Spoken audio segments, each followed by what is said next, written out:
Bonjour, un nouveau top des jeux solo. Là cette fois c'est des jeux qui sont un peu plus familiaux on va dire. Donc tous ces jeux là mes enfants y jouent. Après c'est des bons joueurs hein, quand même je pense. Ils ont un bon niveau vu que ça fait un moment qu'ils jouent. Donc c'est accessible suivant les jeux. C'est souvent marqué 10 ans je crois sur à peu près toutes. Sauf sur Epic Dinosaur où c'est marqué 14 ans mais je soupçonne que c'est aussi par rapport à un aspect réglementaire des jeux, voilà, pour pas s'embêter, parce que clairement il est quand même assez stratégique, mais voilà, après il n'y a rien d'insurmontable. Donc le premier de la pile, c'est Tiny Epic Dinosaur. Donc ça c'est un jeu de placement de dinosaures. On va les élever et puis il va falloir les nourrir. Il faut remplir des contrats pour gagner des points de victoire à la fin. Donc voilà. C'est un jeu qui est très compact, donc ça c'est pratique pour éventuellement l'emporter en vacances. Ça prend pas trop de place. C'est un jeu qui peut aussi se jouer jusqu'à 4 joueurs. Et ce qui est très bien fait, c'est que pour le mode solo, eh bien en fait on prend les plateaux euh, qu'on utilise quand on joue à 4 et on les retourne. Dans l'autre sens c'est mieux. Et en fait on a des automas qui ont des spécificités différentes. Là par exemple c'est un entrepreneur, donc lui ben, voilà, il va avoir des actions d'une certaine façon. Le braconnier il va jouer autrement, le scientifique il va jouer autrement et le reproducteur il va jouer encore d'une autre façon. Donc en fait ça permet d'avoir 4 styles de jeu différents en mode solo pour s'adapter à chaque fois aux particularités de son automa. Donc c'est un très bon jeu, donc solo ou multijoueur, mais vraiment une belle petite trouvaille en format mini. Un autre jeu qui est pas que solo, d'ailleurs il n'y en a aucun qui est spécifique solo dans cette sélection, donc c'est tous des jeux qui peuvent se jouer soit tout seul, soit en multijoueur. C'est Imperial Settlers Roll and Ride.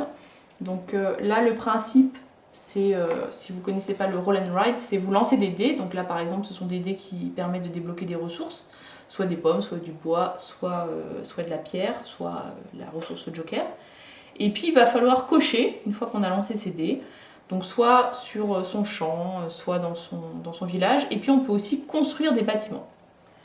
Et la particularité, c'est que pour le mode solo notamment, ils ont fait un livret de campagne en style aventure où en fait chaque bâtiment est différent. Donc a besoin de ressources différentes, vous fait scorer différemment. Voilà, c'est super bien fait je trouve, ça rajoute du sel. Il y a 48 pages, donc 48 modes différents pour jouer, pour construire ces bâtiments. C'est des parties, ils mettent 30 minutes, honnêtement pas du tout. Hein. Quand on joue en solo, en 10 minutes, 15 minutes c'est fait.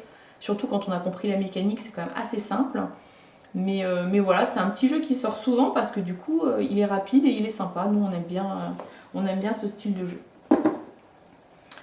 Un autre jeu qui est possible en solo, qui est très sympa et qui peut aussi se faire en multijoueur, c'est Mission Pas Possible. Donc là, c'est un jeu où on va être chronométré. C'est pour ça qu'on vous dit 10 minutes pour relever le défi. On met son chrono pour 10 minutes et puis en 10 minutes, il faut qu'on arrive à désamorcer des bombes. Donc il y a un petit côté tension et challenge qui est très sympa. Pour désamorcer les bombes, eh bien, en fait, il faut lancer les dés et puis les placer en fonction des consignes des cartes. Donc il y a plein de consignes différentes. Vous voyez, on peut faire des tours avec des placements différents. Il faut absolument mettre un 2, il faut absolument mettre un dé vert par exemple. Voilà.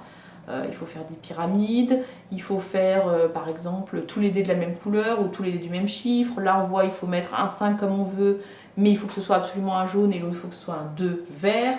Voilà, donc toutes les cartes sont un petit peu différentes. Il y a des cartes sabotage qui du coup vous cassent un petit peu dans votre dynamique. Si on n'arrive pas à placer un dé, il faut en enlever d'autres. Enfin voilà, c'est vraiment un petit jeu challenge qui est très sympa. Et puis du coup 10 minutes, c'est vite installé, vite fait. On peut enchaîner les parties si on aime. Et puis le mode un joueur marche très très bien. Du coup on place tous les dés comme on veut. On n'a pas besoin de décider parce que quand on joue à plusieurs, il faut qu'on se partage les dés. Donc ça impose des fois des petites engueulades. Un super coup de cœur, alors que ce soit en solo ou en multijoueur, je pense que c'est vraiment un de nos jeux préférés dans la famille et je pense qu'on n'est pas très originaux parce que tout le monde en parle de ce jeu. Welcome to the Moon. C'est un excellent jeu. C'est un jeu de flip and write. Donc c'est à peu près le même principe que celui que je vous ai montré qui est du roll and write. Sauf que là, au lieu d'avoir des dés à lancer, on a des cartes.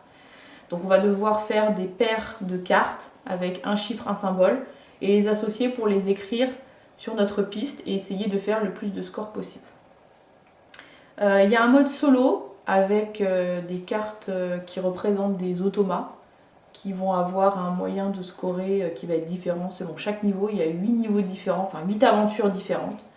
Et puis ce qui est super aussi, c'est qu'ils ont... Alors en soi déjà le jeu, franchement, je vais vous montrer les deux premières cartes.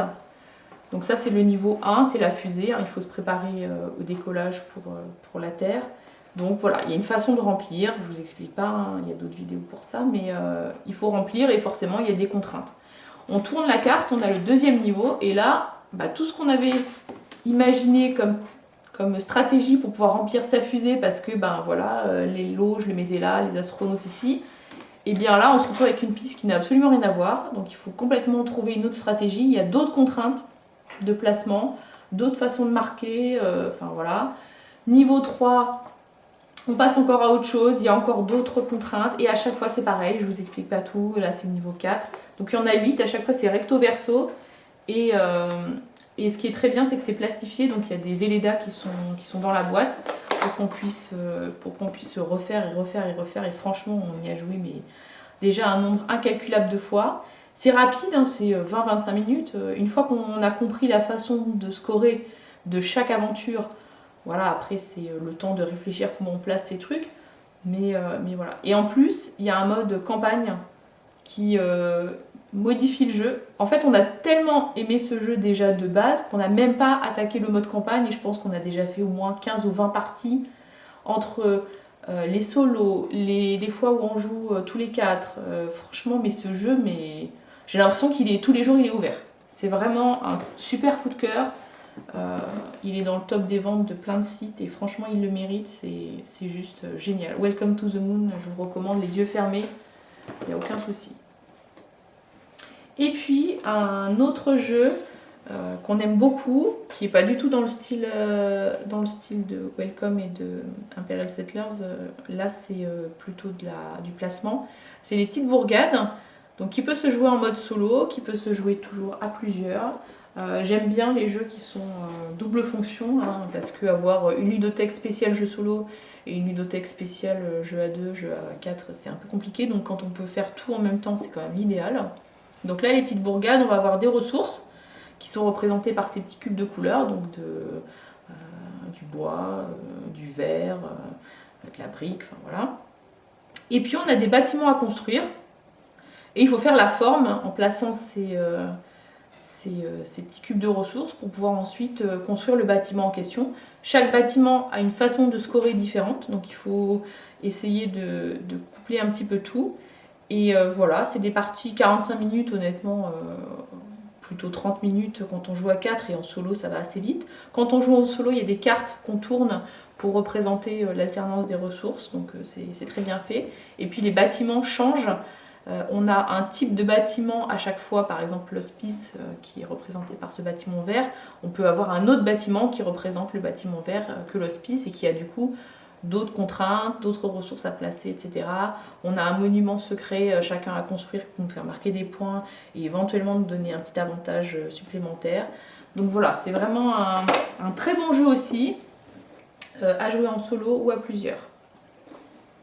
Voilà, cette petite sélection est finie. J'espère que vous aurez découvert des jeux qui vous donnent envie de jouer. Si c'est le cas, n'hésitez pas en commentaire à me le dire si vous les connaissez, s'il y en a d'autres qui pour vous mériteraient d'être dans un top solo familial. Après, le fait que ce soit familial ne veut pas dire que c'est forcément facile, hein. C'est juste que chez nous, tout le monde y joue. Et voilà. Et puis, n'hésitez pas à vous abonner à la chaîne pour soutenir notre travail. Maintenant, je vous dis à vous de jouer!